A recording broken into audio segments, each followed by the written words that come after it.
This conference will now be recorded. Good morning, everybody. We're here at the April meeting of the Enforcement Oversight Committee. The date today is April 3rd, 2024. The time right now is 9:12 a.m.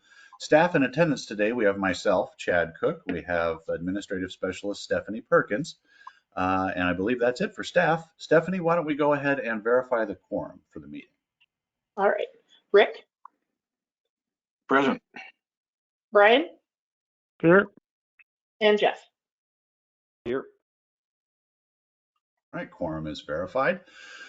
First order of business is to approve last month's EOC minutes. That would be for the March 13th, 2024 meeting of the EOC. Do we have a motion to approve the minutes as written? So moved. I'll second that. And Jeff with the second, Brian with the motion. Stephanie, let's go ahead and. Rick? Yes. Brian? Yes. And Jeff? Yes. All right, motion carries and the minutes are adopted. Well, guys, you don't have any investigators to pick on today. It's just me. So what we've got in front of you folks is three cases. This is 22-2519, 22-2520, and 22-2521. Now, all three cases relate to different AMCs, but there are identical issues of why these administrator allegations were opened over a year ago. This relates to, in 2022, AMCs that, for one reason or another, failed to file their annual reports for the previous year and then failed to communicate, failed to pay late fees, those kinds of things. It is within the board's authority to go ahead and move forward with these cases as disciplinary items, potentially pending investigation. But at the moment, what it looks like during research of all three of these cases here, what it looks like is that all three AMCs have expired registrations in Oregon. They were expired more than a year ago as of the date of the memo that I wrote you folks on these three cases. And none of the AMC's credentials can be renewed at this point because they've all been terminated. In addition to that, there are flags on each of these accounts identifying that annual reports weren't received and things like that. But essentially, the meeting today is to discuss whether or not to move forward with investigations, or if it's sufficient that they not be allowed to renew until they pay those late fees. And essentially, that's already an automatic trigger in rule and in their accounts. These are statutory requirements that are required. They're required to meet the rules in order to renew, and if they haven't filed the reports, they haven't met the rules. So it's kind of a follow the string down the line thing. And where we're at is that these folks none of these AMCs have active Oregon Secretary of State business registrations. None of them are eligible to renew or apply in Oregon for an AMC registration until the annual report situation is dealt with.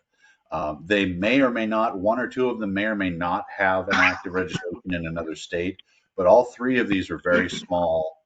What appear to be, they popped up while there was business happening, and then when the business slowed down, again, in late 2021, it looks like they didn't bother to renew, and then they just went dark. My estimation is that none of these AMCs exist anymore, at least for all practical purposes. They may have registrations still active in another state, but we have not been able to reach anybody by any email, any phone call. So for all intents and purposes, these folks don't exist anymore. So I guess today I wanted to see if there's any questions on these three cases and discuss potentially closing these cases. Sounds like it's an administrative thing. I'm not sure EOC would be wasting money chasing them. If it was me, I'd be like, let's close them out and move on to the thing on their file. And if they come back, they got to pay that. Is there a mechanism for any type of interest, or is it just a fee, just out of curiosity? Yeah, well, I don't think we charge interest in terms of registration fees and things like that. There is a late fee, but I don't believe we can charge interest. We can charge interest on an assessed civil penalty. That's a thing that we can do, but these are fees for registration and licensure, and just the fact that they didn't pay it means that there's a late fee, so that's the consequence. There's no interest on top of penalties and things like that we do. Okay, other than that late fee, and then whatever fees that were due for an annual report if it looks like one was due.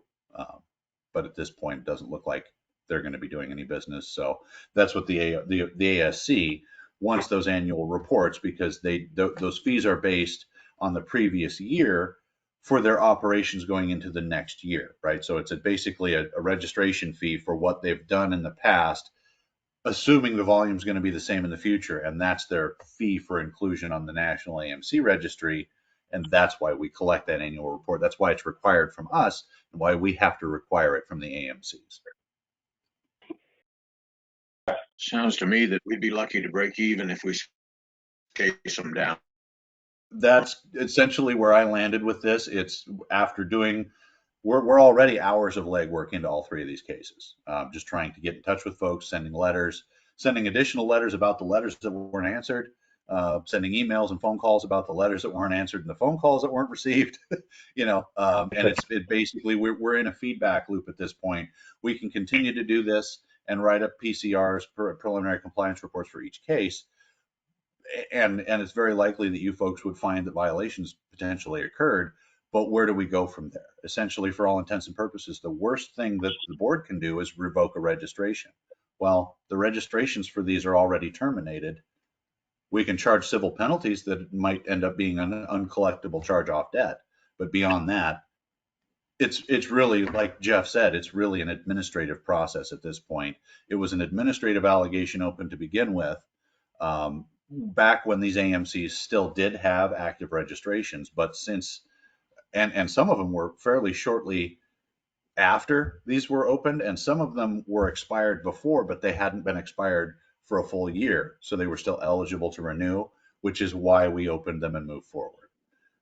At least in the initial stages when these were opened, it was because they still had the ability to renew those registrations, or they were still registered and active in Oregon at the time, and we just needed those reports, period. So at this point, none of them have the eligibility to renew.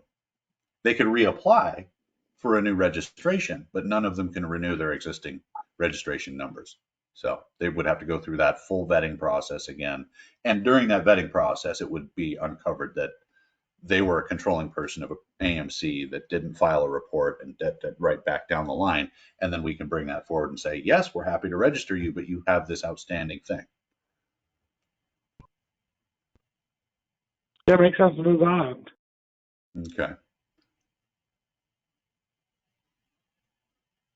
Any other Do we questions or vote? comments?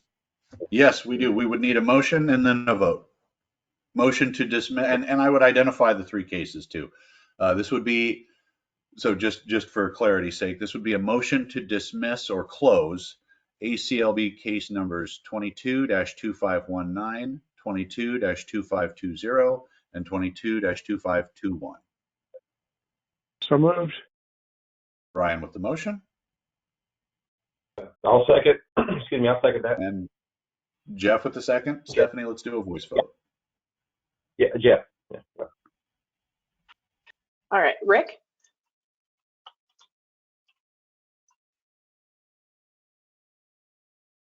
Yes. Oh, Brian, yes. and Jeff. Yes.